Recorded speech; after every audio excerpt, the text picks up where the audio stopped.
Warahmatullahi wabarakatuh. Waalaikumsalam.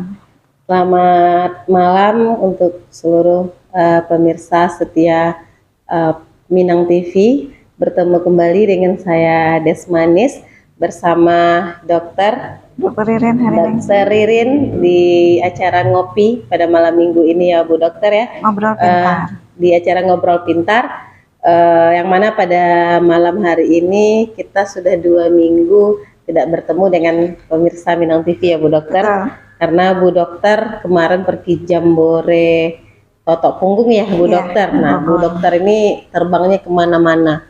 Jadi suatu kebanggaan untuk kita semua Bu Dokter mau berbagi tentang kesehatan pada kita semua pada malam hari ini di antara kegiatan-kegiatan Bu Dokter yang sangat luar biasa padatnya ya Bu Dokter. Ini kayaknya nih Bu Dokter mau menjadi Dewan 2024 saya. Karena jadwalnya padat melebihi dewan. Nah, di sana Minang TV sebelum itu kami selalu mendoakan semoga Desa Anak Minang TV di mana saja berada, baik yang di Kota Batam maupun di luar Kota Batam, selalu dalam keadaan sehat walafiat dan selalu berbahagia bersama keluarga tercinta. Dan jangan lupa pada malam minggu ini tetap ikuti kami, tonton terus program-program yang ditayangkan oleh Suara Minang TV, yang mana semua dukungan dan partisipasi dari penonton semua itu menjadi kemajuan ya, menjadi prioritas yang kemajuan untuk Suara Minang TV ke depannya ya Bu Dokter. Ya, betul. Dan untuk itu kami menghimbau kepada seluruh Desa Anak Minang TV tetap ikuti, follow dan like, subscribe, komen seluruh akses Suara Minang TV, YouTube, Facebook, fanpage semuanya, share sebanyak-banyaknya dan jangan lupa kasih like, komen dan subscribe-nya. Dan pada malam hari ini Desa Anak Minang TV kita bersama Dokter Ririn akan bercerita 1 jam ke depan ya Dok ya, dengan tema apa Dokter? Diabetes. Kita mengenal diabetes mellitus. Kita mengenal diabetes mellitus yang mana diabetes ini penyakit yang juga salah satu penyakit yang menakutkan ya Bu Dokter ya, karena sudah banyak sekali yang menderita. Nah pada malam hari ini silakan Desa Anak Minang TV bertanya, komen di seluruh akses Minang TV untuk menanyakan yang ingin ditanyakan kepada Dokter Ririn. Mungkin ada yang ingin bertanya, apa sih Dok penyebabnya, apa sih gejalanya, nah apa sih penanggulangannya Dokter. Nah silakan komen dan selama live ini Dokter Ririn akan langsung menjawab, dan apabila live ini sudah berakhir maka berikutnya Dokter Ririn akan membalas di komentar Bapak Ibu semua. Nah Bapak Ibu semua penonton Suara Minang TV tetap ikuti kami 1 jam ke depan, tetap bersama Suara Minang TV, Suara Orang Awak. Oke, selamat malam Bu Dokter. Selamat malam Mbak Des. Sehat Bu Dokter? Alhamdulillah selalu sehat. Jadi gimana cerita Jamborenya? Seru. Jadi dulu saya anak gunung ya, pecinta alam dari SMA sampai awal-awal kuliah tuh masih sering naik gunung di Jawa lah, Jawa Tengah sampai Jawa Timur. Tapi kan itu udah berapa puluh tahun yang lalu gitu ya. Kalau sekarang hikingnya ya hiking di Batam kan masuk hutan situ-situ aja. Iya, paling situ. Nggak mendaki gitu ya? Nggak turun gunung nggak ya? Nggak, kan cuma masuk hutan aja. Nyebrang sungai pun nggak ada kalau di Batam ya? Ya. Kalau di sana jalannya? Iya, kemarin kami naik perahu dulu, darat dulu, lihat dari postingan Facebook. Sebenarnya asik ya Bu Dokter, tapi untuk seusia ini masih kuat. Tuh kemarin akhirnya saya bisa bismillah lah gitu kan. Tapi ya persiapannya beberapa itu emang udah ya support makanannya, olah fisiknya juga kan nggak pernah berhenti. Olahraga tuh harus setiap hari pemirsa. Olahraga itu harus setiap hari, diusahakan setiap hari. Mau usia berapapun, apapun pekerjaannya, apapun profesinya, olahraga tuh dibutuhkan setiap hari. Jadi apalagi kita mau ada event-event kayak gitu harus lebih giat lagi latihan. Karena itu melelahkan sekali sebenarnya ya Bu Dokter, tapi mengasihkan gitu. Asik banget. Apalagi terus bertemu dengan seumur umur saya kan belum pernah mandi sungai, jujur nih belum pernah mandi sungai dari kecil sampai besar. Kebetulan nggak pernah tinggal di dekat sungai, jadi nggak pernah mandi sungai sama sekali, belum pernah mandi sungai. Kemarin mandinya di sungai. Kemarin turun gunung itu ketemu sungai. turun gunung itu langsung ketemu sungai, ya udah sama teman-teman tuh langsung nyebur semuanya mandi air gunung, air Dingin. kayak gimana enaknya tuh, Dingin ya, sejuk. capeknya, lelahnya, keringetnya tuh semuanya hilang, tinggal happy-nya aja. Tapi sampai sekarang masih sehat kan Bu Dokter? Alhamdulillah sehat. Dan malah masih langsung berlanjut kegiatannya di Batam lagi ya? Full lagi kegiatan. Full. Besok lagi saya lihat juga sudah baksos lagi ya? Ya, besok pagi bakso di daerah Tanjung Piayu, monggo silakan merapat ke Perum Permata Asri 2 besok pagi. Jadi di Zona Minang TV yang berada di daerah Piayu, besok boleh mungkin yang ingin sharing ya tentang kesehatan. Pengen nyicipin lah protokol untuk kayak gimana gitu. Kalau mau nyicipin boleh, kalau ingin sharing dulu mungkin, Dok saya sering sakit kepala, itu pernah apa gitu. Nah, boleh jumpai Bu Dokter besok baksos di Piayu di Perum Permata Asri. Nah, jam berapa Dokter? Jam 8 sampai jam 12. Jam 8 sampai jam 12. Oke Bu Dokter, pada malam hari ini Bu Dokter akan bercerita, akan memberikan sebuah informasi kesehatan tentang diabetes ya, diabetes. Nah, silakan Bu Dokter, sebelumnya beri salam dulu untuk penonton setia kita. Assalamualaikum warahmatullahi wabarakatuh. Pemirsa Suara Minang TV dimanapun berada, senang sekali berjumpa lagi setelah 2 malam minggu ya Mbak Des. 2 kali malam minggu kita tidak bersua. Mudah-mudahan pemirsa merindukan saya sama seperti saya merindukan pemirsa. Pemirsa minta oleh-olehnya dari bawah. Masya Allah, orang kita dari naik gunung, apa oleh-olehnya di gunung gitu kan. Jambore nasional itu jadi semua topuris atau semua terapis totok punggung dari Aceh sampai Papua berdatangan ngumpul di satu tempat gitu, berbagi ilmu. Kebetulan waktu kemarin itu saya diminta menjadi salah satu pembicaranya, jadi seru lah pokoknya, kumpul semua teman-teman gitu. Malam ini kita akan ngobrol, saya akan berbagi sedikit karena waktunya juga cuma sedikit, jadi walaupun yang akan kita bicarakan ini sangat luas, sangat complicated ya, kalau kita bahas mungkin 2 hari 2 malam nggak selesai saking complicatednya penyakit ini, tapi saya usahakan dalam waktu yang pendek ini hal-hal penting yang terkait dengan diabetes mellitus tersampaikan gitu. Mungkin nggak semuanya lengkap, mungkin nggak semua pemirsa terpuaskan, tapi paling tidak yang penting-pentingnya nyampe gitu ya. Apa sih yang selama ini menjadi apa ya, pertanyaan-pertanyaan yang umum yang sering ditanyakan itu mudah-mudahan terjawab di 1 jam ke depan ini. Diabetes mellitus ini kalau orang kita bahasanya kencing manis Mbak Des. Iya, kencing manis ya. Kenapa disebut kencing manis? Ya memang karena di dalam urinnya, di dalam kencingnya, di dalam pipisnya itu memang mengandung gula gitu, mengandung zat glukosa gitu. Jadi memang manis gitu. Kalau kita biarkan mungkin dikerubutin semut juga, tapi kan nggak ada juga orang yang pipis dibiarin aja gitu ya. Kita akan bicara tentang diabetes. Diabetes ini sangat banyak pengidapnya di Indonesia. Data terakhir yang saya baca tuh data tahun 2021.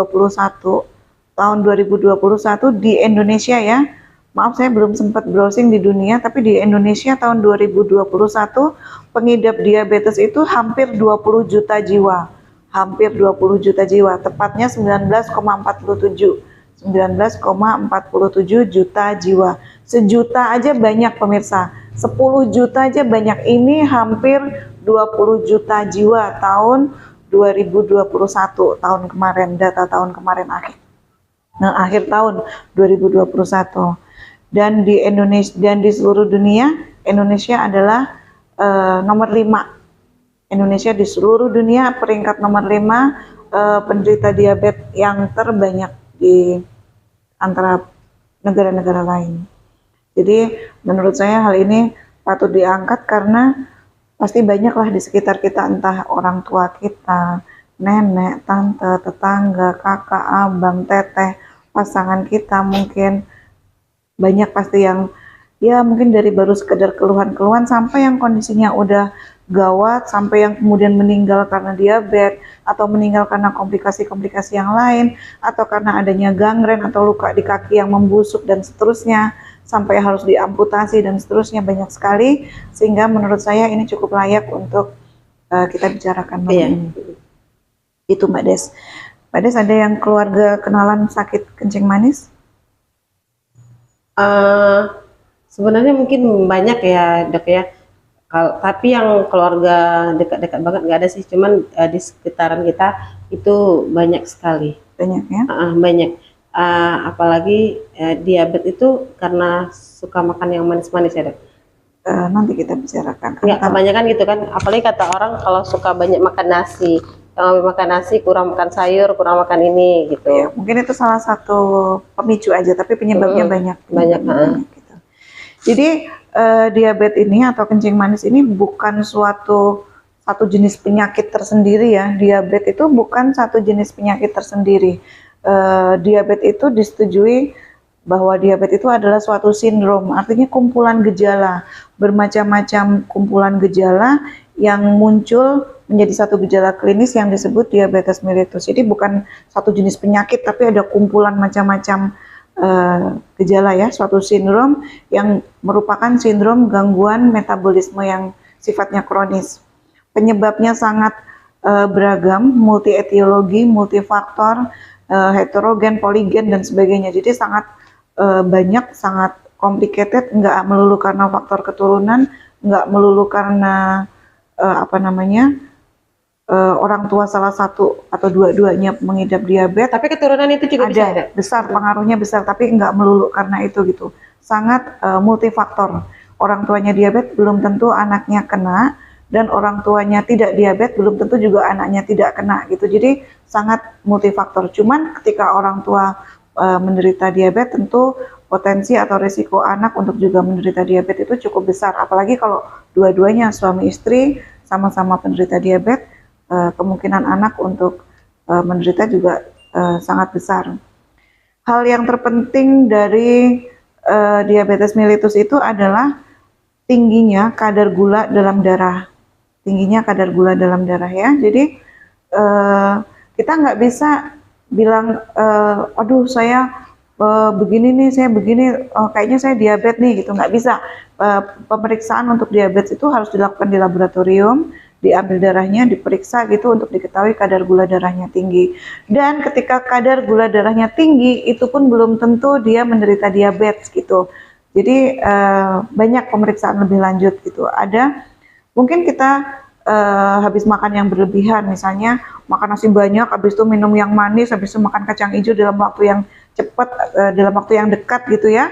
Terus kemudian kita periksa, tentu saja kadar gula darahnya tinggi gitu, tapi belum tentu mengidap diabetes. Jadi banyak yang harus dilakukan untuk memastikan bahwa seseorang itu menderita diabetes, nggak hanya dari keluhan-keluhan yang dirasakan. Yang terpenting itu adalah terjadi tingginya kadar gula dalam darah. Kenapa? Jadi tubuh kita itu butuh energi, Mbak Des, untuk bekerja, untuk aktivitas, untuk apapun tuh kita butuh energi, ya kan? Makanya kita makan, makanya kita butuh mengkonsumsi protein, karbohidrat dan sebagainya. Itu karena tubuh kita butuh energi. Karbohidrat itu nanti diolah menjadi energi dengan perantaraan insulin, gitu ya. Nah, ketika seseorang ini menderita diabetes, orang yang menderita diabetes itu dia tidak mampu mengolah karbohidrat yang masuk itu untuk menjadi energi karena bermasalah dengan insulinnya gitu ya. Jadi kadar gula darah, harusnya makanan yang masuk itu karbohidrat terutama karbohidrat itu kemudian masuk ke dalam sel, dalam sel itu dirubah menjadi energi. Untuk kita bisa bekerja, untuk kita bisa beraktivitas itu karbohidrat dirubah menjadi energi dan itu butuh insulin gitu ya. Ketika gula nggak bisa masuk ke dalam sel, maka dia cuma beredar aja, ngumpul aja di darah, nggak bisa masuk ke dalam sel, ngumpul aja di darah sehingga kadar gula di dalam darah itu tinggi. Itu yang disebut hiperglikemia. Kadar gula di dalam darah gitu ya. Tingginya kadar gula di dalam darah. Tingginya kadar gula di dalam darah ini bisa mengakibatkan kerusakan pada pembuluh darah. Pembuluh darah itu normalnya nggak boleh banyak gula, normalnya ya. Harusnya gula yang masuk diserap ke dalam sel-sel tubuh, atau kalau ada sisa dibuang. Kalau ada sisa dirubah, disimpan di dalam otot, dan pada orang yang menderita diabetes ini nggak bisa disimpan lagi, terbuang. Kalau nggak tersimpan di dalam darah dalam jumlah banyak, terbuang di urin. Makanya disebut kencing manis. Jadi masalah utamanya itu tubuh tidak bisa mengolah karbohidrat yang masuk. Masalah Nah, utamanya di situ. kebanyakan kita orang Indonesia itu memang makannya makan nasi yang mengandung banyak karbohidrat ya dok ya. Ketika seseorang yang sudah mengidap diabetes, masalahnya adalah dia tidak bisa, tubuhnya tidak bisa mengolah gula yang masuk, karbohidrat yang masuk. Ketika makan makin banyak ya makin tinggi kadar gula dalam darahnya, karena nggak bisa masuk ke sel, ngumpul aja seluruhnya di dalam darah atau terbuang ke dalam urin gitu, sehingga ya gitu, apa namanya, energinya nggak ada, lemas gitu, antara lainnya gejalanya tuh lemas karena energinya nggak ada. Kemudian sel-sel pembuluh darahnya itu rusak karena kadar gula dalam darahnya tinggi. Berarti dia contohnya gini dok, dia dalam sepertinya dia sehat, banyak makan gitu, tapi dia bawaannya lemas gitu. Bisa jadi karena nggak terproses dengan baik, karbohidrat yang masuk itu tidak sampai masuk ke dalam sel, hanya lewat aja, numpuk aja di dalam darah gitu, berguling baru memenuhi saluran pembuluh darah gitu ya. Sementara penyebab dari gagalnya insulin ini membantu, kan jadi insulin ini apa ya, kendaraan yang membawa gula ke dalam sel. Harusnya dari dalam darah berpindah ke dalam sel itu pakai insulin gitu ya. Gampangnya begitu, pakai insulin. Nah, gagalnya itu ada dua macam penyebab.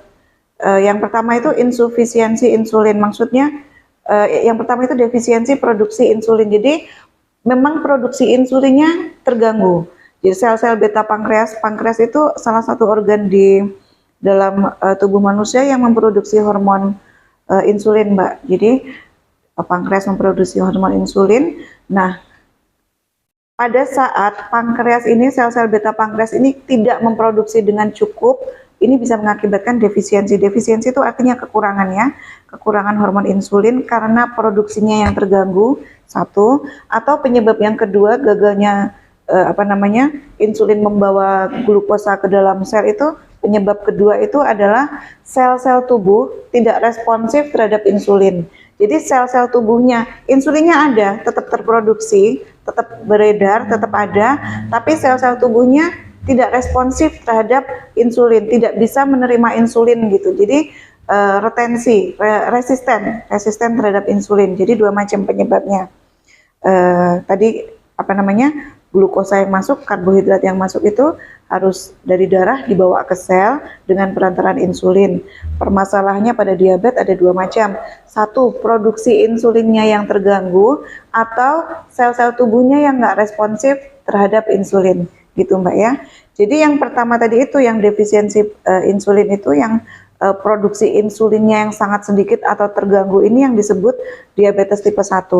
Ada diabetes tipe 1, ada diabetes tipe 2. Kalau diabetes tipe 1 adalah karena gangguan produksi insulin, jadi insulinnya yang tidak terproduksi dengan optimal. Yang kedua adalah resistensi sel-sel tubuh terhadap insulin, atau kurang responsifnya sel-sel tubuh dengan insulin. Ini adalah DM tipe 2. Ada dua macam diabetes yang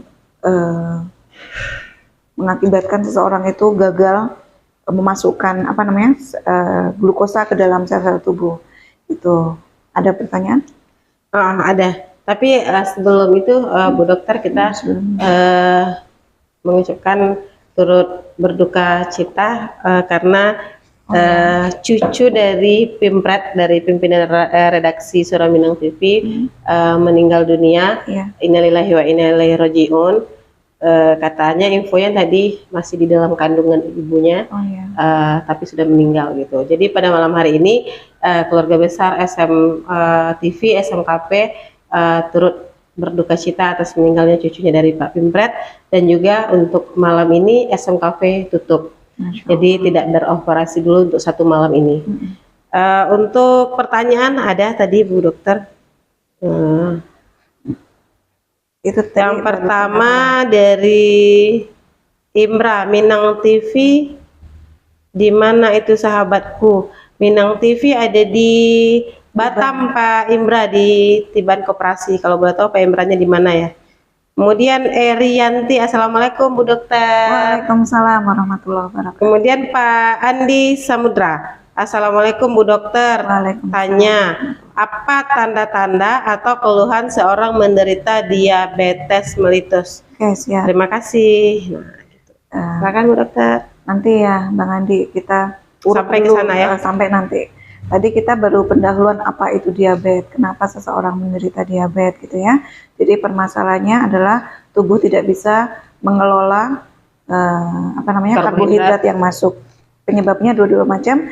Yang satu gagalnya produksi insulin, insulinnya terproduksi sangat sedikit atau tidak terproduksi sama sekali. Kalau yang kedua adalah penyebabnya adalah sel-sel tubuh nggak responsif terhadap insulin. Insulinnya ada, insulinnya terproduksi, tapi sel-sel tubuh nggak responsif, tidak menerima keberadaan insulin tersebut gitu. Faktor penyebabnya apa aja? Faktor penyebab terbesarnya memang faktor keturunan.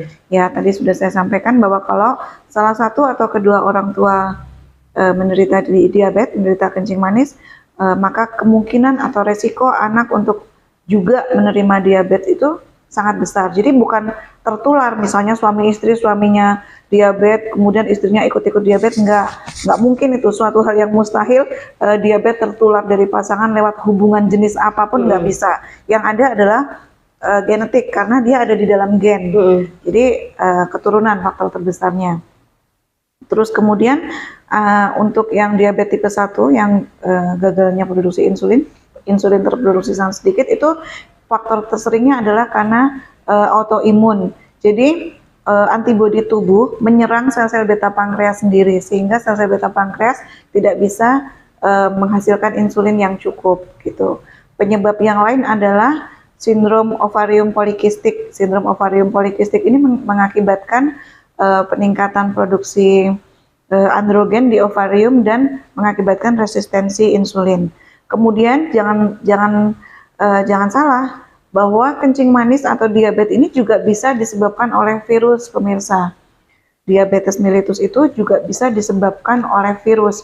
Jadi ini terutama DM tipe 1 ya, ada virus-virus tertentu misalnya rubella, mumps, Coxsackie virus itu merusak sel-sel beta pankreas. Jadi di pankreas ada sel-sel beta yang menghasilkan insulin, ini dirusak oleh virus rubella, virus mumps, virus human Coxsackie gitu ya. Antara lain virus-virus itu ada juga bakteri tapi nggak banyak ya, yang mengakibatkan kerusakan sel-sel beta pankreas. Jadi virus dari luar masuk langsung menyerang ke pankreas sehingga sel-sel beta pankreas gagal memproduksi insulin.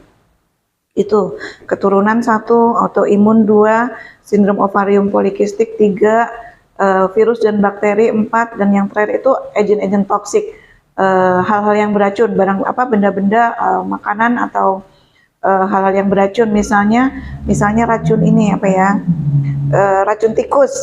Nah, racun tikus itu bisa mengakibatkan merusak sel-sel beta pankreas gitu.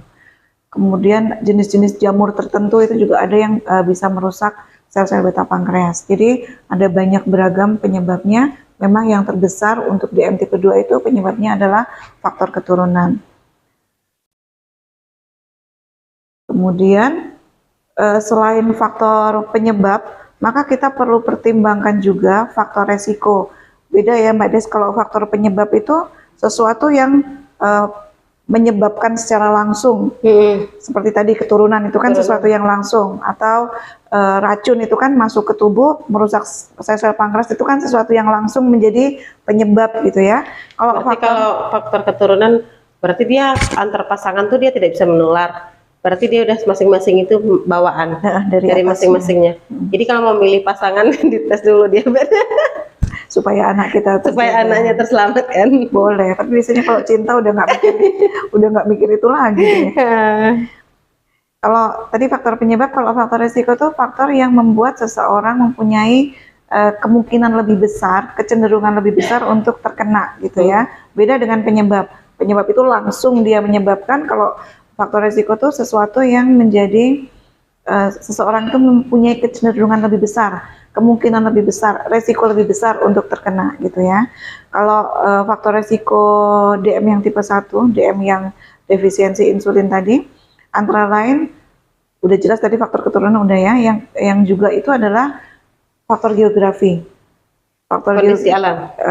Orang-orang yang tinggal di jauh ya, jauh dari garis khatulistiwa, di daerah Finlandia, di daerah yang berhawa-hawa sejuk gitu, itu berisiko kena diabetes tipe 1 lebih besar. Lebih tinggi dia. Lebih besar daripada yang di daerah khatulistiwa kayak kita gini nih. Walaupun di Indonesia juga sangat banyak, nomor 5 di dunia, tapi resiko kita bicara resiko lebih besar terkenanya orang-orang yang jauh dari khatulistiwa. Itu karena apa? Karena ternyata berdasar penelitian DM tipe 1 itu kan sangat dipengaruhi oleh faktor keturunan tadi yang pertama ya. Juga dia perlu sekali untuk adanya vitamin D. Vitamin D itu baru akan aktif ketika seseorang banyak terpapar sinar matahari. Nah, daerah khatulistiwa itu adalah daerah yang memang puncak-puncaknya sinar matahari maksimal itu kan di khatulistiwa gitu. Jadi semakin jauh dari khatulistiwa, semakin besar resiko semakin besar kemungkinan terkena diabetes mellitus. Jadi kita bersyukur harusnya ya kita bersyukur di daerah khatulistiwa ini resikonya kecil karena kita puas gitu terpapar oleh vitamin D yang akhirnya bisa meningkatkan sistem imun tubuh kita gitu. Kemudian yang ke faktor resiko yang lain adalah faktor usia. Banyak diderita. Ada diabetes itu yang menimpa anak-anak, Mbak. Ada diabetes yang menimpa anak-anak, ada juga diabetes yang menimpa pada usia lanjut. Jadi kalau diabetes pada anak-anak tuh umumnya yang tipe 1 ya, yang autoimun. Kalau yang tipe 2 itu yang banyak menimpa pada usia di atas 45 tahun gitu. Jadi faktor usia ini juga besar banget pengaruhnya. Kalau DM tipe 2 itu ya selain usia yang tambah lanjut 40 tahun ke atas, berat badan berlebih atau obesitas, overweight itu adalah faktor yang juga besar sekali resikonya untuk seseorang itu terkena diabetes. Makin besar lingkar perut, makin besar lingkar perut kita, maka makin besar seseorang itu beresiko terkena diabetes. Waduh, semakin besar lingkar pinggang. Ya makanya jangan digede-gedein. Jadi kalau yang perutnya agak besar tuh kemungkinan besar. Resiko. Ya, kemungkinan makin besar resikonya kena gitu. Dia sudah punya faktor keturunan, nggak jaga berat badan, sudahlah itu makin besar lah itu peluangnya untuk kena gitu kan. Kemudian ada juga orang yang gemuk, besar badannya, tapi distribusi lemaknya nggak di perut, itu nggak terlalu, Mbak. Yang beresiko banget itu makanya yang diukur lingkar perut kan, karena yang beresiko banget timbunan lemak di perut. Yang beresiko banget untuk menderita diabetes itu obesitas dengan timbunan lemak yang terdistribusi tidak kemana-mana, hanya ngumpul aja di perut. Gitu. Itu kebanyakan yang habis makan langsung tidur. Nah itu kebanyakan. Ya, kayaknya karena perut yang gede tuh umumnya begitu. Nggak pernah olahraga. Iya. Kemudian gaya hidup yang tidak aktif, jarang berolahraga, jarang melakukan aktivitas fisik, hidup cuman kerja pulang tidur. Nah itu resiko juga. Jadi ini hal-hal yang beresiko ya, meningkatkan kecenderungan. Resiko itu meningkatkan kecenderungan, mudah terkena gitu ya, tidak aktif secara fisik, nggak pernah olahraga. Udah gitu merasa bahwa dia sudah capek kerja, ya sudahlah pulang rumah tidur gitu. Karena kebanyakan begitu ya dok ya di Batam gitu. Padahal beda ya, kerja jungkir balik seperti apapun itu beda dengan olahraga. Olahraga tuh betul-betul ya olahraga, harus ada aturannya, ada cara mainnya, ada prosedurnya gitu, bukan kerja yang mikir, kerja yang jungkir balik, itu beda gitu. Terus kemudian ras kulit hitam ini juga berisiko menderita DM tipe 2. Ras kulit hitam Asia Amerika atau Native American gitu ya, itu juga berisiko mengidap DM tipe 2. Kemudian riwayat diabetes ketika hamil. Ada orang-orang ketika hamil kadar gula darahnya tinggi. Nah, itu juga berisiko untuk menderita DM tipe 2. Terus kemudian tadi sudah wanita dengan sindrom ovarium polikistik. Jadi banyak kistanya, banyak kista di dalam ovarium, itu juga menjadi risiko seseorang mudah terkena DM tipe 2. Itu Mbak Des. Ada pertanyaan barangkali? Masih yang itu Masih faktor resiko ini tadi. Dari Pak Safri Bahar. Assalamualaikum dokter. Waalaikumsalam warahmatullahi Itu di YouTube ya? Kita bukanya nggak di YouTube. Jadi kalau yang DM tipe 2 tadi beresiko muncul pada usia 45 tahun ke atas. Kalau DM tipe 1 nih biasanya malah pada anak-anak ya 4 sampai 7 tahun. Kemudian meningkat lagi 10 sampai 14 tahun gitu. Tanda dan gejala apa aja sih yang biasa dialami ketika seseorang itu mengalami sakit kencing manis? Nah, ini yang tadi ditanyain oleh Pak Andi tadi ya. Andi Samudra ya. Jadi tadi udah saya sampaikan bahwa kadar gula darah yang tinggi, gula itu harusnya masuk ke dalam sel, tapi ini nggak bisa masuk ke dalam sel, jadi dia ngumpul di dalam darah, makanya kadar gula darahnya tinggi ya. Darah ngumpul di situ, sehingga ketika darah itu ngumpul banyak di dalam, ketika gula itu ngumpul dalam jumlah banyak di dalam darah, ginjal itu bekerja lebih keras untuk berusaha membuang, karena nggak boleh, pembuluh darah ini harusnya nggak boleh banyak gulanya gitu, rusak pembuluh darah di seluruh tubuh. Pembuluh darah dari otak sampai kaki itu bisa rusak kalau terlalu sering gula itu masuk ke sel-sel. ya, nggak boleh cuman lewat kemudian masuk, bukannya terus lewat aja nggak selesai gitu, setiap saat ditambahin lagi ngumpul makin tinggi kayak gitu, itu merusakkan pembuluh darah. Nah ketika gula darah tinggi, maka ginjal itu atas instruksi otak berusaha untuk membantu membuang. Wah ini nggak betul, ini darahnya si bapak ini gulanya banyak banget nih, harus saya bantu keluarin gitu. Jadi ginjal bekerja lebih keras untuk membuang gula itu yang ada di dalam darah itu, sehingga orang yang menderita kencing manis, gejala pertama yang sering muncul itu biasanya sering buang air kecil, sering pipis, Mbak. Jadi itu adalah mekanisme yang ginjal lakukan untuk membantu membuang gula dalam darah. Sering pipis, siang sering, apalagi malam. Kalau siang biasanya kita nggak terlalu berasa ya, karena kan sedang beraktivitas, wajarlah habis minum terus kemudian pipis, nggak merasa bahwa itu adalah gejala dari diabetes. Tapi ketika malam hari, pada umumnya orang nggak terlalu sering bangun untuk pipis. Biasanya kita pipis ketika menjelang tidur dan nanti ketika terbangun pagi ya, pipisnya kan gitu biasanya. Atau kalaupun ada pun sekali aja bangun gitu tengah malam kayak atau jam berapa kayak pipis, karena tadi sebelum tidur habis minum air putih 1 gelas misalnya gitu kan.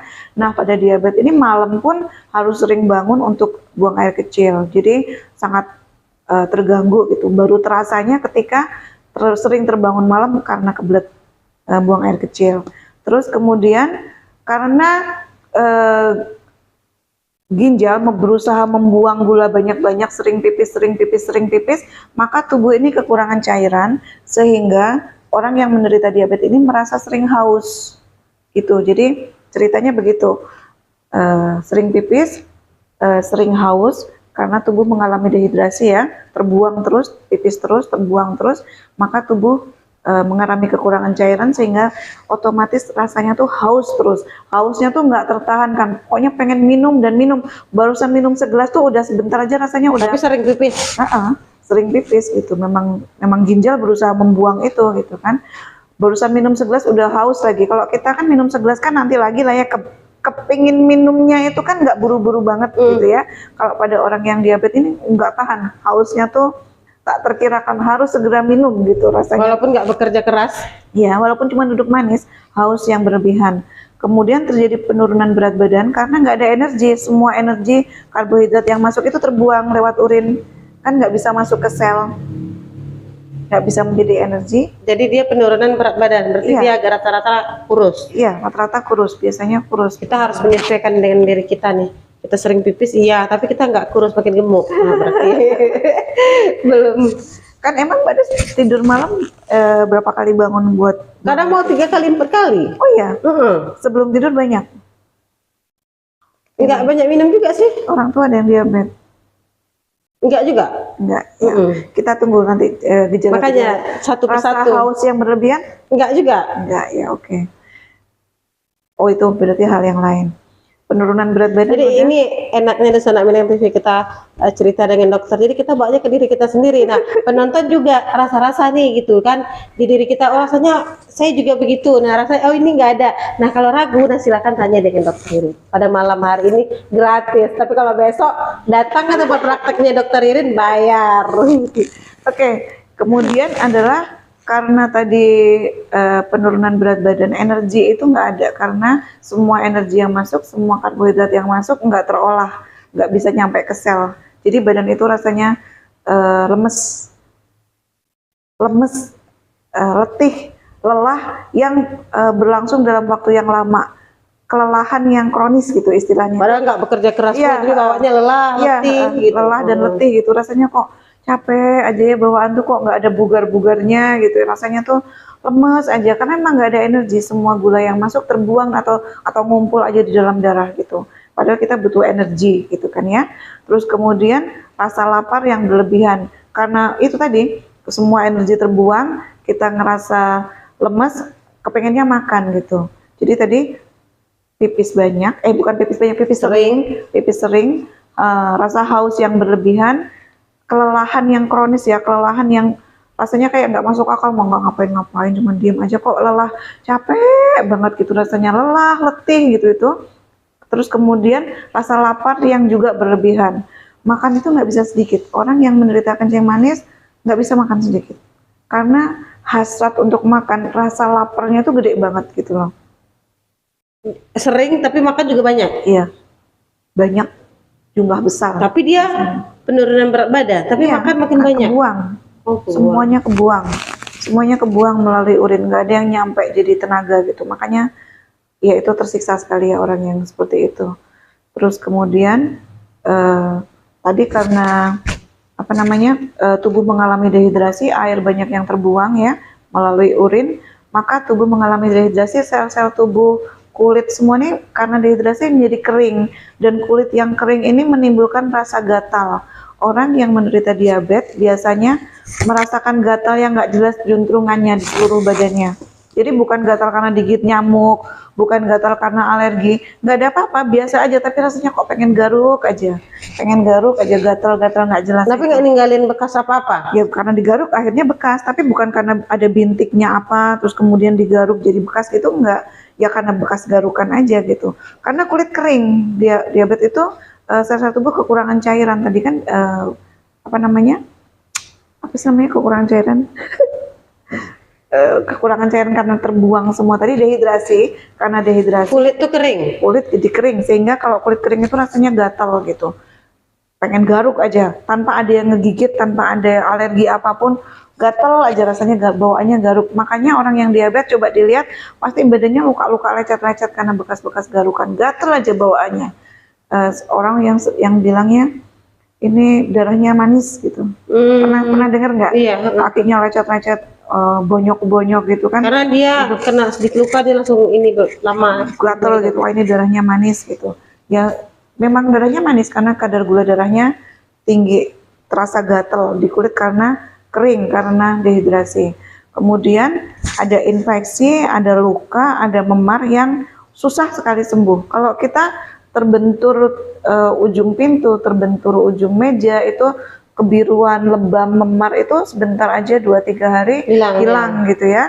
Tapi pada penderita diabetes ini lama sekali, sampai seminggu sampai 2 minggu nggak hilang. Mungkin makin lebar, makin besar dan seterusnya.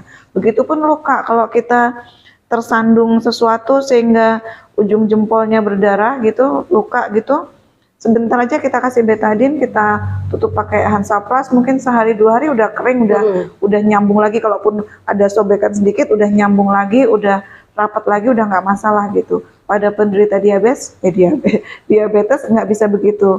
Luka, infeksi, memar itu susah sekali sembuh, lama sekali sembuh. Makin lama makin parah. Mau saya minum dulu. Iya, silakan. Karena malam ini kita nggak disponsori oleh Kopi Jaya ya. Oh gitu.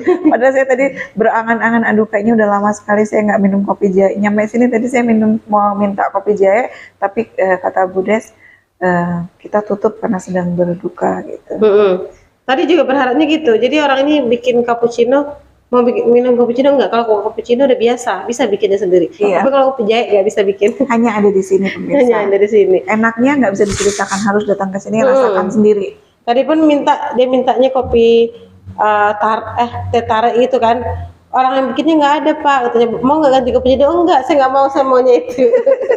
Sakarnya lagi nggak masuk, lagi off. Oke. Bu Dokter, ada satu pertanyaan sebelum dilanjut dari Bu Erianti. Bu Dokter, apakah kesemutan di telapak tangan termasuk salah satu tanda diabetes? Iya. Terima kasih. Betul. Belum Ya. selesai aja ini, belum selesai. Oh iya, ya, betul. Tapi dia betul ya Bu Dokter? Betul. Aduh, Sering. nggak sering sih, nggak. Kalau kesemutan nggak. Jadi tadi. Iya, kadang-kadang itu sangat banyak gitu kan. Iya kesemutan tapi nggak sering gitu. Iya. Heeh. Betul Bu Erianti ya, Mm-mm. Erianti. Kesemutan atau mati rasa di tangan dan di kaki bisa jadi ya, tidak selalu ya. Semua yang saya sebutkan tadi tidak selalu, karena untuk tahunya kita harus memeriksakan diri ke dokter, ke laboratorium ya kan. Tapi gejala-gejala yang sering muncul ini yang saya sampaikan tadi gitu.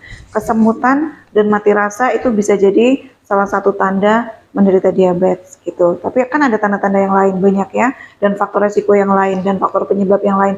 Diurut aja, kalau faktor penyebabnya ada, faktor resikonya ada, gejalanya ada ya, berarti kemungkinan besar memang menderita diabetes, dan untuk pastinya ya periksakan diri lebih lanjut. Kalau Bu Erianti sering pipis tengah malam, terus Gatel. bawaannya nak minum, nak haus aja, Kamu terus nak lapar aja, gatal yang nggak jelas gitu, maksudnya tiba-tiba gatal tapi nggak ada penyebab. Nggak ada apa-apa, pengen garuk aja gitu karena kulitnya kering gitu. Itu juga penyebab, itu juga gejala. Lagi iritasi daerah kemaluan. Iritasi daerah kemaluan ini juga bisa jadi salah satu tanda seseorang menderita diabetes. Misalnya daerah vaginanya misalnya gatal ya, daerah vaginanya gatal, bukan keputihan tapi gatal aja, rasanya pengen garuk aja gitu ya. Maaf, ini kita nggak bicara yang porno, kita bicara yang medis aja gitu ya. Iritasi daerah kemaluan karena apa? Karena kering. Pertama karena kulitnya kering, sama seperti di badan tadi, kering jadi rasanya gatal. Yang kedua kadar gulanya tinggi, kadar gula darah yang tinggi ini juga bikin sensasi bikin gampang teriritasi gitu. Jadi daerah kemaluan, daerah genital, biasanya pada vagina sering atau mudah mengalami iritasi, gatal, pedih dan seterusnya. Kemudian apalagi tadi ya, mudah mengalami infeksi. Tadi kan infeksi, luka dan memar susah sembuh. Selain itu adalah mudah mengalami infeksi, gampang sakit, dikit-dikit pilek, dikit-dikit batuk, dikit-dikit mencret, dikit-dikit pokoknya gampang infeksi, gampang terkena flu, gampang terkena macam-macam gitu. Mudah terkena infeksi karena apa? Daya tahan tubuhnya turun. Karena apa?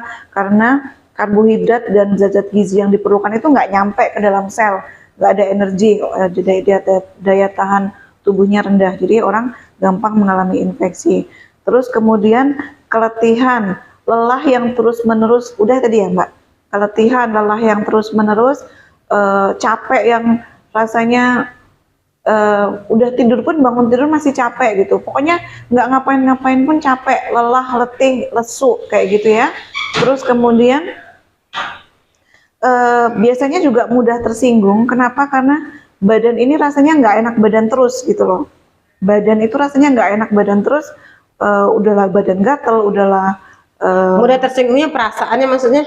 Iya, mudah tersinggung. Jadi karena orang kalau lagi sensitif badannya nggak enak itu kan gimana sih? Dan ini nggak enaknya terus menerus gitu. Hari ini juga, besok juga, lusa juga, kemarin juga. Setiap hari rasanya capek aja, lemes aja, lesu aja. Udah gitu sering-sering pipis, udah gitu badan gatel. Jadi ya gitulah, complicated, segala macam gejala itu bikin seseorang jadi mudah tersinggung, mudah marah gitu ya. Kemudian penglihatan kabur. Kenapa? Karena pada diabetes ini banyak sekali resiko atau komplikasi yang terjadi, termasuk ke mata ya. Orang yang matanya penglihatannya kabur padahal masih muda misalnya, kemudian bukan minus ya, bukan plus tapi kabur, blur gitu ya, bukan minus, bukan plus, tapi kabur. Itu juga bisa jadi pertanda mengidap diabetes. Kemudian kesemutan dan mati rasa di tangan dan kaki. Kadang bukan hanya kesemutan dan mati rasa, tapi disertai dengan nyeri dan bengkak.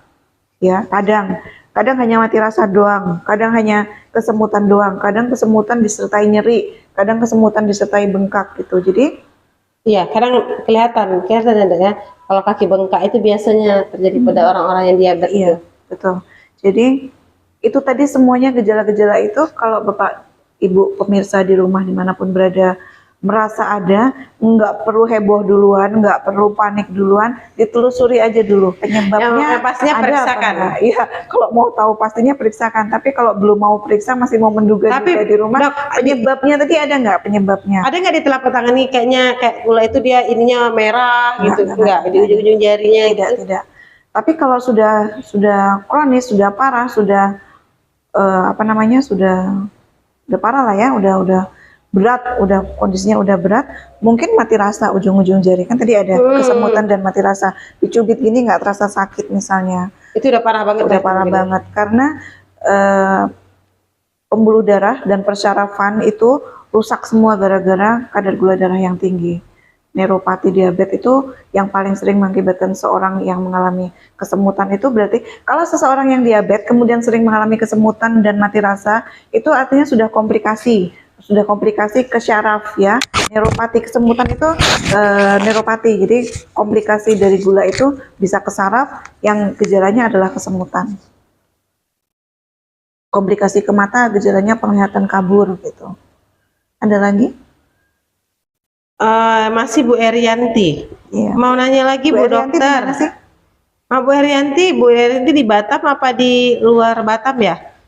Mau nanya lagi Bu Dokter, kenapa setiap pagi hidung saya kok meler habis bangun tidur? Apa itu termasuk tanda diabetes juga? Nah itu sama dengan saya Bu Erianti. Kalau setiap pagi saya rasa alergi. Alergi ya.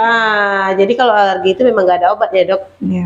Obatnya Tingkatkan sistem imun. tingkatkan sistem imun dan Hindari penyebabnya. Akibat dari alergi. Contoh, Ibu biasanya nggak boleh, misalnya nggak boleh dingin. Iya. Jadi tidur nggak boleh pakai AC, pakai kipas angin, nggak bisa Syah, minum tidurnya es pakai misalnya. Jangan minum es gitu Bu. Itu ya setahu saya Bu Dokter ya. Udah kita kapan hari udah bahas. Kemarin ada bahas ya Dok, makanya Ibu ikutin terus Bu Dokter ini. Jadi kita mengupas rahasia sehatnya dari Bu Dokter. Nanti kita bawakan ke diri kita, oh saya sering seperti ini gitu. Nah Bu Erianti di Batam, kalau di Batam nanti boleh konsultasi langsung dengan Bu Dokter. Dan memang kalau untuk diabetes ini sih kalau menurut saya Dokter kita nggak bisa tebak-tebakan. Cuman kan kalau kita melihat ada gejala di sini yang pastinya periksa. Iya, Dok, harus periksa. Karena dia kalau gula darah itu harus dilabor. Iya, harus diperiksa. Dia nggak bisa pakai kayak cek suhu bisa keluar gitu. Dia nggak bisa, dia memang harus diambil sampel darahnya ya Dok ya. Gitu nggak bisa. Merasa sering pipis, nggak selalu sering pipis itu tanda diabetes Ibu ya.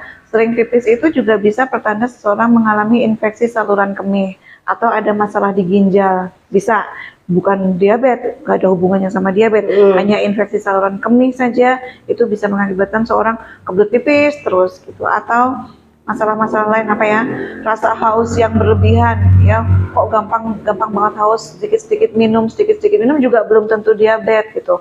Orang pada kondisi tertentu misalnya apa ya pada dehidrasi lah, pada dehidrasi yang itu juga gejala utamanya gagal ginjal lah, misalnya gagal ginjal itu kan itu juga haus tapi nggak boleh banyak minum kayak gitu. Jadi banyak banget hal-hal yang saya sebutkan tadi belum tentu itu adalah gejala diabetes. Untuk tahu pastinya memang harus diperiksakan, nggak bisa tebak-tebak aja.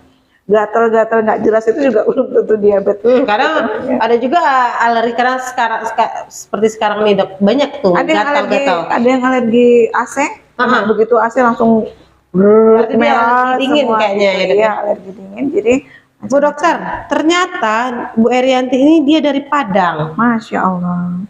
Dia nonton setia nonton Suara Minang TV ini dari Padang. Kayaknya hilang sinyal ya? Hilang sinyal nggak di situ? Apa di sini hilang sinyal? Oh di sini. Nah, ini Bu Eriantinya dari Padang nonton.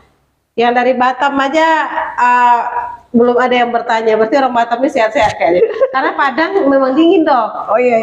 Padang itu kan suhunya dingin. Jadi kemungkinan untuk diabetes. Bu Erianti tadi apa dia? Hidung meler kalau pagi sama apa tadi? Kakinya kesemutan di ya? telapak tangan. Kesemutan di telapak tangan juga banyak Bu, nggak hanya diabetes, bisa karena kolesterol, bisa karena neuropati yang lain, gangguan syaraf yang lain gitu. Jadi banyak, jangan khawatir dulu, jangan panik dulu, periksakan lebih lanjut. Iya. Di Padang kan banyak dokter. Tapi yang pastinya kalau gejala kesemutan itu biasanya peredaran darah itu nggak lancar. Iya, betul. Tetap ada efek. Jadi kalau ibu merasa sering kesemutan di bagian tangan itu nggak apa-apa Bu. Ibu periksakan saja ke dokter ya dok ya, untuk lebih amannya gitu, cari amannya. Cari amannya. Oke, kita lanjut masuk ke cara menegakkan diagnosis. Jadi cara menegakkan diagnosis seseorang itu terkena diabetes atau tidak. Gini, banyak di apotek-apotek atau di lab-lab mana gitu ya, pemeriksaan gula darah yang apa ya namanya, yang instan, tahu ya Mbak ya, yang apa namanya, kita datang terus kemudian ditusuk, ditusuk, kemudian dilihat angkanya berapa, ya kan? Banyak kan pemeriksaan darah yang seperti itu tidak bisa dijadikan patokan bahwa seseorang menderita diabetes, ya, tidak bisa dijadikan patokan seseorang menderita diabetes. Jadi untuk pemeriksaan diabetes itu, pemeriksaan gula darahnya yang betul itu, orang tuh harus puasa dulu Bu, puasa dulu 5-8 jam. Puasa, tidak makan, tidak minum, kecuali haus banget boleh air putih tawar, air putih saja. 5-8 jam? Iya, 8 jam lebih baik ya, 8 jam lebih baik. Misalnya kita dari jam 12 malam nih, 12 malam sudah nggak minum manis, sudah nggak makan apa-apa, sampai jam 8 besok pagi, terus kemudian kita ke laboratorium untuk diambil darahnya. Itu yang pertama. Kemudian pemeriksaan yang kedua, setelah diambil darah yang pertama tadi, dicek berapa gula darah puasanya berapa. Setelah itu ibu disuruh makan, silahkan makan. Nanti setelah makan, datang lagi untuk diperiksa lebih lanjut lagi, diambil lagi darahnya. Jadi ada 2 kali pemeriksaan, harus puasa dulu, kemudian makan dan diambil lagi darahnya untuk diperiksa. Gitu. Itu yang akurat untuk melakukan pemeriksaan gula darah. Jadi kalau pemeriksaan gula darah yang cuma ditusuk sekali, instan, kapan datang langsung diperiksa, itu namanya gula darah sewaktu, itu nggak bisa dijadikan patokan bahwa seseorang itu menderita diabetes, apalagi kalau tidak ada faktor penyebab, tidak ada faktor risiko, tidak ada tanda-tanda dan gejala yang semuanya tadi itu, kemungkinan ya hanya hiperglikemia biasa karena ibu terlalu banyak mengkonsumsi makanan yang berkarbo, terlalu banyak minum manis, sehingga walaupun yang diperlukan itu sudah masuk ke sel, tapi yang di dalam darah masih banyak gitu loh Bu. Jadi belum tentu diabetes gitu Mbak. Bisa dipahami ya? Kalau menurut saya Dok, kenapa orang bilang, jangan terlalu banyak makan nasi, nanti kamu gula. Nah gitu, sering banyak bilang gitu. Ternyata tubuh kita ini kalau dia nggak berfungsi, nggak bisa meinikan karbonya tadi itu, tidak bisa masuk ke sel, itulah yang mengakibatkan gula tadi, diabetes tadi itu. Jadi kalau orang Padang saya selalu dengarnya gitu Dok, jangan makan malam nanti diabetes gitu. Ternyata kalau memang udah sel itu nggak berfungsi, walaupun kita mau orang Padang mau orang mana ya kan. Kalau kita sehat walafiat kayak gini, walaupun orang Padang, walaupun orang mana, makan sebanyak apapun, yang diperlukan masuk ke sel, yang nggak diperlukan disimpan di otot dan di hati, aman gitu, nggak masalah, karena normalnya tubuh itu bisa mengolah semuanya gitu. Dalam keadaan normal, dalam keadaan sehat, apapun yang kita makan itu tubuh bisa mengolah. Mau karbonya banyak, mau karbonya sedikit, itu tubuh bisa mengolah. Yang jadi masalah pada diabetes itu ada masalah di pankreas, sehingga insulin sedikit dan tidak bisa masuk ke sel gitu kan, atau sel-sel tubuh nggak responsif terhadap insulin, itu yang masalah. Tapi kalau kita semuanya normal, nggak perlu takut lah, asal kemudian sampai nggak makan berhari-hari, sampai diet nggak makan nasi sama sekali, nggak perlu. Tubuh kita tetap perlu karbohidrat untuk aktivitas, untuk energi, tetap perlu gitu. Kalau makin tua ya makin dikurangi gitu aja. Gitu. Cuman kalau orang Padang kenapa sih Mbak Des makannya tuh emang banyak banget Mbak Des? Karena makannya lauknya enak-enak gitu. Kemana Bu Dokter kalau pergi kemana-mana itu rumah makan Padang itu kan enak-enak. Iya emang. Menggugah selera. Jadi udah pastilah makannya banyak. Enggak, gitu. saya tetap nasinya sedikit. Saya pernah diomelin sama abang-abang di warung Padang. Kan jadi saya bungkus. Saya bilang Bang nasinya separuh aja gitu kan. Jadi abangnya ngambilkan nasi separuh yang menurut saya itu udah banyak banget karena porsinya untuk dibungkus itu kan tiga kali itu. Tiga kali apa sih Mbak namanya? Yang biasa makan di tempat itu 3 centong itu. Enggak dibungkus. Ya di 3 centong itu. Biasanya kalau makan di tempat kan dikasih Di sini, kemudian satu lagi di piring. di piring. Nah, kalau dibungkus kan 3 tuh. Saya bilang separuh itu maksud saya separuh entong aja gitu, separuh entong. Bapaknya itu abangnya marah-marah, dia bilang nggak apa-apa Bu Dokter ini, nggak apa-apa Bu, apa namanya, sama aja kok harganya, padahal bukan masalah harganya, tapi emang saya nggak bisa makan. Tapi memang gitu. Kebanyakan nggak pernah padang sih Dok, maksudnya kebanyakan orang-orang bilang nggak boleh loh banyak makan itu, makan nasi gitu, nanti kalau orang lebih bilangnya gula ya Dok ya, penyakit gula gitu, nanti kamu kena penyakit gula gitu. Nah kebanyakan juga kalau mau banyak makan tuh makan nasi beras merah itu, gitu. Basmati apa sih namanya? Kemudian beras-beras yang dipakai untuk apa sih, nasi kebuli, nasi itu juga bagus itu kadar gulanya, kadar glukosanya lebih rendah daripada beras merah. Karena kalau Indonesia kan umumnya memang makannya nasi gitu, jadi memang itu. Terus Dok, kalau tadi itu kan periksanya, kalau dokter bilang jangan langsung yang instan gitu kan. Jadi kalau misalnya ibu atau bapak ingin periksakan gula itu kan seorang tuh banyak posyandu untuk cek gula gitu. Nah orang itu kan pasti jarang menginformasikan yang begini Dok. Untuk akurat, yang penting datang ke sana dicek nanti kena keluar angka seperti yang dokter bilang. Nah jika bapak ibu mau ke posyandu kah atau ke puskesmas kah mau periksa gula, berarti puasa dulu 5 sampai 8 jam. Kalau bagusnya itu 8 jam ya Dok ya, 8 jam. Nah seperti yang dokter bilang tadi, baru ambil sampel darah. Jadi gini, kalau kita sudah tahu, sudah pernah periksa dulu ke dokter mana atau ke rumah sakit mana, atau kita memang mengidap diabetes, kemudian kita pengen tahu, kita memang mengidap ya, kita sudah tahu bahwa kita memang mengidap, terus kemudian suatu hari kita pengen tahu, kok rasanya badan nggak enak, cek gitu, boleh kalau kita sudah tahu, kita pakai yang sewaktu itu, yang langsung datang untuk cek tahu berapa gitu. Tapi kalau kita belum pernah tahu sama sekali dan kita pengen tahu kadar gula darah kita itu normal apa enggak, maka pemeriksaan yang seperti itu nggak bisa. Kita harus pakai yang gula darah puasa dulu, kemudian postprandial gitu, yang makan dulu baru diperiksa. Yang baru mau periksa ya Dok, yang pertama kali gitu. Yang memang pertama kali, jadi biar lebih akurat gitu. Kalau untuk lagi hari-hari biasa kita sudah tahu, terus kemudian kita karena kebanyakan Dok gini, ketika periksa gitu kan, yang instan tadi normal gitu, normal. Nah sekali sakit, ini gula bapak tinggi loh gitu, nah ini gula ibu tinggi, tiba-tiba kaget gitu, padahal dia kadang memang pernah periksakan normal gitu, dia ada ngerasa ini gejala seperti ini, pas dicek masih normal, ini masih normal Bu gulanya, tapi tiba-tiba nanti sekali udah parah banget gitu kan, dan makanya ini gulanya tinggi gitu. Makanya perlu pemeriksaan yang betul ya Bu ya, apalagi kalau ibu betul-betul sudah terdiagnosis gula, maka akan ada pemeriksaan lebih lanjut lagi untuk tahu ini ibu ini DM tipe 1 kah, DM tipe 2 kah, karena terapinya beda ya kan. Terus kemudian apakah nanti harus pakai, pokoknya banyak deh pemeriksaannya, ada tes glukosa, plasma puasa, kemudian plasma acak yang tadi itu, kemudian ada toleransi glukosa oral dan sebagainya. Jadi banyak pemeriksaan lebih lanjut yang perlu dilakukan kalau pengen memeriksakan diri betul-betul apakah saya diabetes apa enggak gitu. Kalau kita periksa dan kemudian tinggi, belum tentu diabetes, harap tenang. Siapa tahu itu hanya hiperglikemia karena kita mengkonsumsi terlalu banyak karbohidrat dan gula gitu ya, belum tentu. Terus kemudian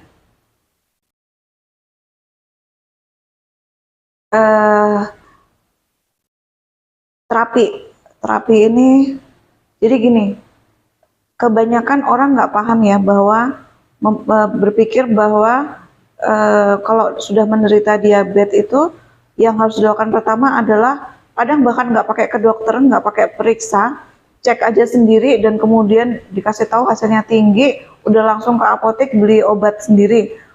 Mbak beli obat kencing manis gitu, terus sama apotek dikasih misalnya gitu ya, udah itu aja diminum, padahal pada terapi diabetes yang betul ya, pada terapi diabetes mellitus yang betul, itu obat itu nomor sekian.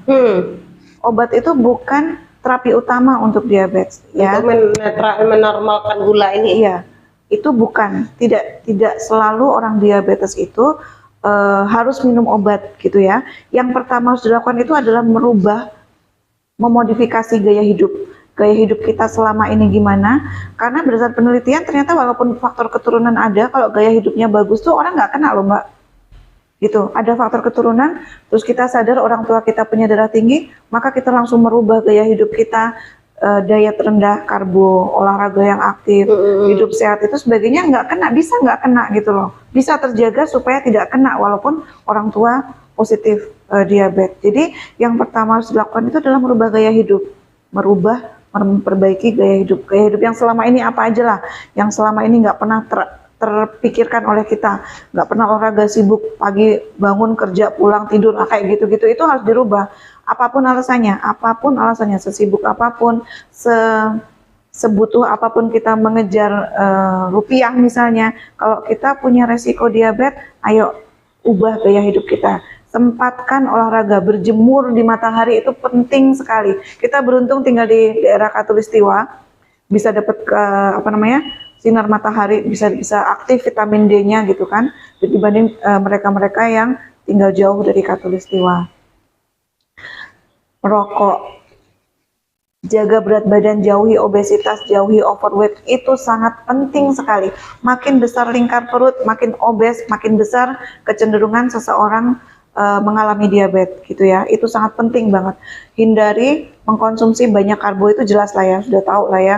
Hindari, bukan berarti tidak boleh karena tetap butuh tubuh kita, tapi harus dihindari yang banyak gitu. Kemudian perbanyaknya itu dengan apa? Dengan tinggi serat, sayur-sayuran, buah-buahan, protein nabati. Nabati itu yang dari non hewani ya, nabati yang dari tumbuh-tumbuhan, misalnya tahu, tempe, kayak gitu-gitu, itu diperbanyak. Lemak boleh, tapi lemak yang protein boleh, tapi protein yang tidak berlemak, misalnya ikan, ikan-ikan yang nggak berlemak. Ada ikan-ikan yang berlemak Mbak ya, misalnya. Tapi kalau digoreng kan tetap berlemak. Iya, makanya kalau di diabetes itu kan nggak boleh goreng-gorengan, semuanya direbus, semuanya dikukus gitu. Banyak aktivitas fisik, kurangi duduk santai, tidur-tiduran, main HP, itu dikurangi, hindarkan kameramen, hindari duduk yang terlalu lama sambil main HP. Gerakan badan itu penting sekali, aktivitas fisik itu. Kayak kami nih guru sekarang, habis ada pulang duduk depan komputer aja, nah harus disesuaikan dengan olahraga. Ya, Dok ya. Iya betul. Selain olahraga, apa sih kegiatan Bu Guru itu? Selain dari olahraga, nggak ada olahraga. Makanya Dok, ini salah satu yang saya selalu tertarik dengan Bu Dokter kalau ngopi ini. Saya tuh salah satu, semua penyakit itu sebenarnya bisa diterapi dengan olahraga. Enggak kok kayaknya jadi ada. Dari sejak pertama kita ketemu, kayaknya saya begini deh. Tapi satu yang memang belum dilakukan, rutinnya olahraga itu. Nah, itu yang belum gitu. Kenapa enggak? Karena memang waktu tadi. Nah tuh kan itulah yang menjadikan adalah gini, apalagi nih. Sekarang menurut Mbak Des, saya sibuk apa enggak? Sibuk. Tapi saya olahraga. Olahraganya kapan?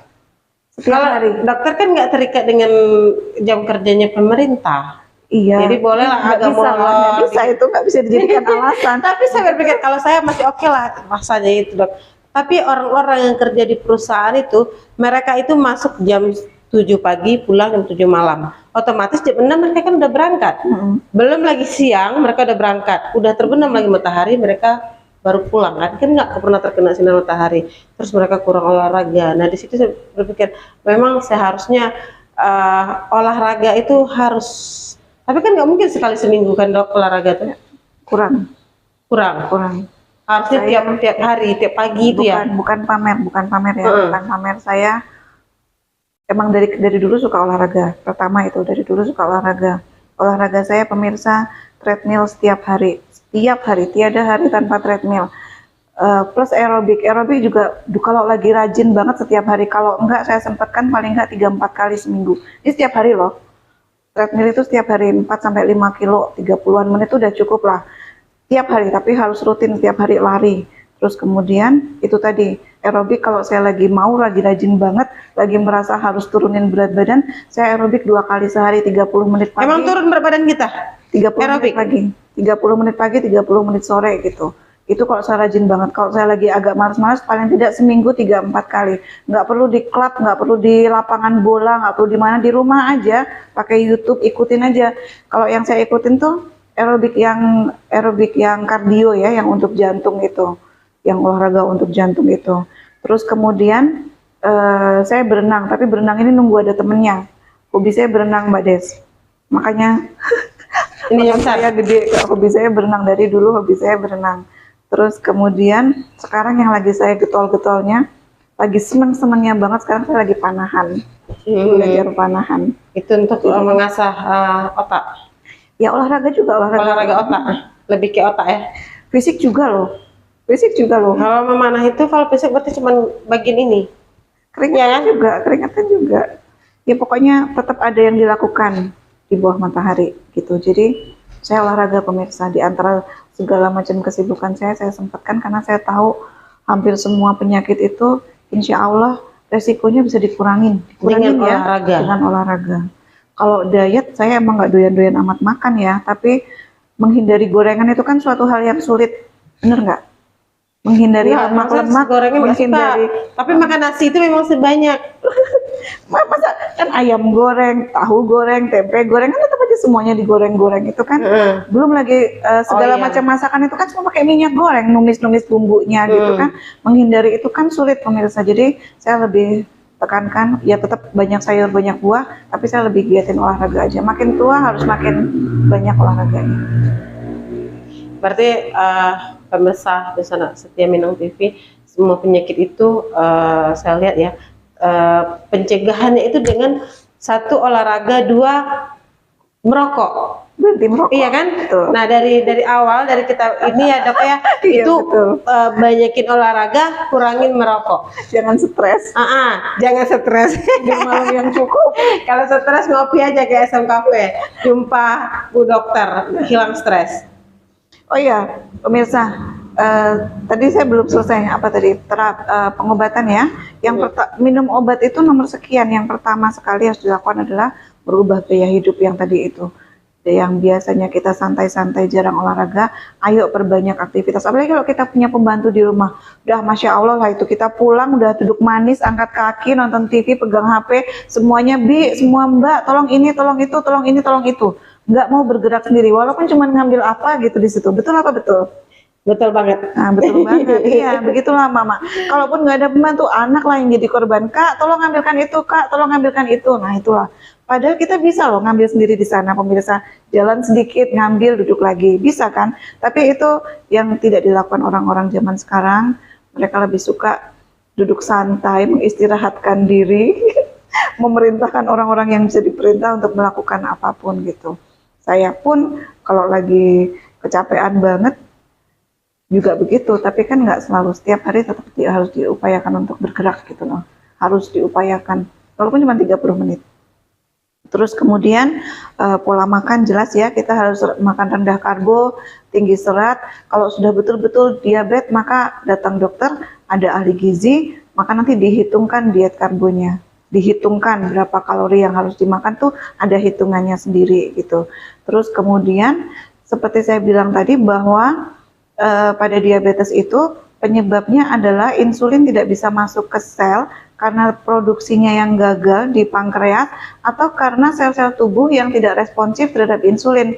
Nah, itu dua hal itu pemirsa bisa dibantu untuk diringankan atau disembuhkan dengan totok punggung. Totok punggung sangat bisa banget membantu agar sel-sel tubuh itu lebih responsif terhadap insulin. Juga membantu langsung ke pankreas agar pankreas lebih aktif memproduksi sel-sel insulin gitu ya. Jadi coba hindarkan dulu obat-obatan, sebisa mungkin hindarkan obat-obatan.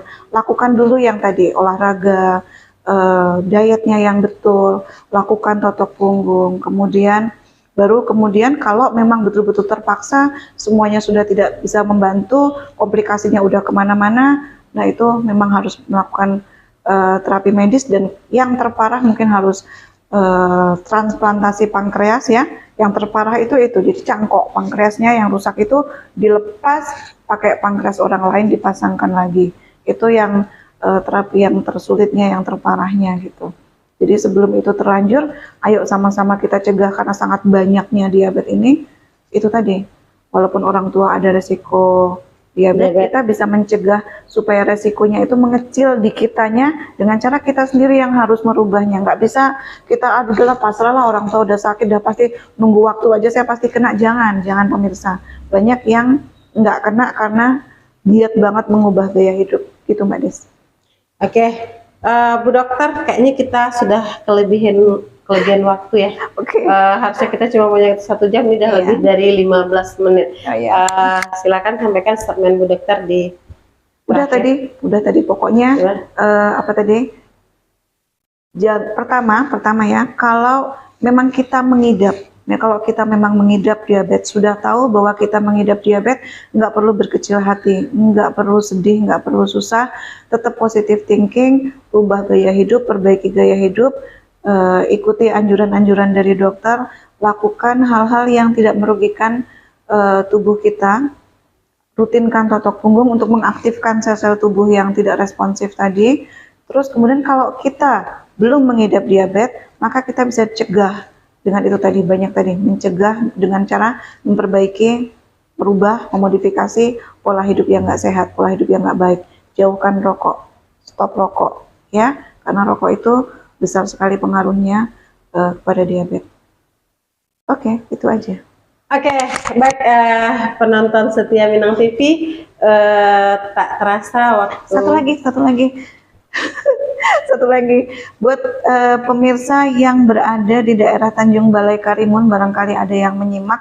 Insya Allah Sabtu depan saya nggak siaran di sini karena hari Jumat, Sabtu, Ahad, Minggu depan kami akan melakukan pelatihan totok punggung di Tanjung Balai Karimun, pelatihan perdana di Tanjung Balai Karimun di Resto Coastal Seafood. Jadi jangan kelewatan yang berada di sekitaran Tanjung Balai Karimun, silakan datang ikuti pelatihan totok punggung tingkat dasar dan pendalaman untuk pemula ya, untuk pemula. Jadi nanti boleh kepengen tahu totok punggung itu apa, cara melakukannya bagaimana, dasar-dasarnya bagaimana, perspektif medisnya bagaimana, silakan datang, kita lakukan di Tanjung Balai Karimun.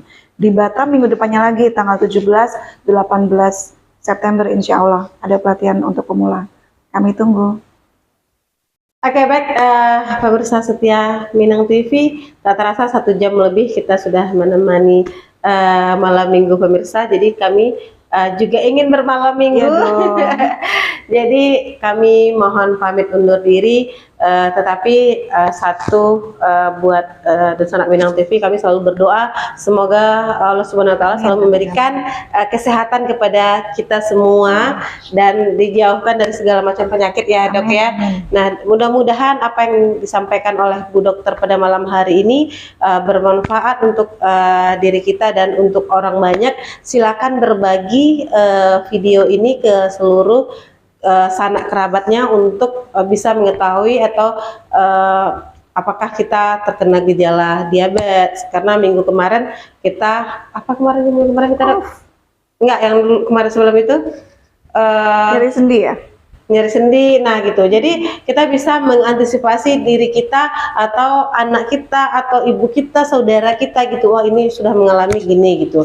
Nah tetapi intinya dari yang disampaikan oleh dokter, saya yang mendampingi dokter dari awal sampai malam hari ini, bahwa itu yang terpenting itu adalah cara kita menjaga kesehatan, walaupun faktor keturunan itu ada, faktor geografis itu ada, tetapi bagaimana kita menjaga diri kita sendiri itu. Yang pastinya itu adalah dengan olahraga yang teratur ya dok ya. Kemudian rokok. Nah bagi yang merokok itu mungkin berhenti secara total mungkin tidak bisa ya dok, tapi paling tidak dikurangin sedikit demi sedikit. Nah lama-lama juga akan terhenti sendiri. Itu juga buat kesehatan kita sendiri. Dan di Sanak Minang TV tetap ikuti terus ya program-program Suara Minang TV yang akan setiap malamnya akan tayang di Minang TV. Nah, pada malam hari ini kita bersama ngopi bersama dokter, besok adat, besoknya lagi bersama Ustadz. Jadi setiap malam ada program Minang TV yang selalu disediakan untuk para penontonnya. Dan saya Desmanis bersama Saya Dokter Ririn. mohon pamit undur diri dan mohon maaf kepada seluruh dosen Minang TV jika ada yang tidak berkenan di hati penonton dan komen yang tidak terbacakan. Pertanyaan yang Belum terjawab, kami mohon maaf, dan untuk pertanyaan tetap Dokter Ririn habis ini akan baca lagi komentar dari seluruh penonton. Untuk itu kami mohon pamit undur diri, mohon maaf jika ada salah-salah kata dalam penyampaian, dan sampai bertemu kembali di program-program Suara Minang TV berikutnya. Untuk itu tetap ikutin Suara Minang TV, Suara Urang Awa. Assalamualaikum warahmatullahi wabarakatuh. Waalaikumsalam warahmatullahi wabarakatuh.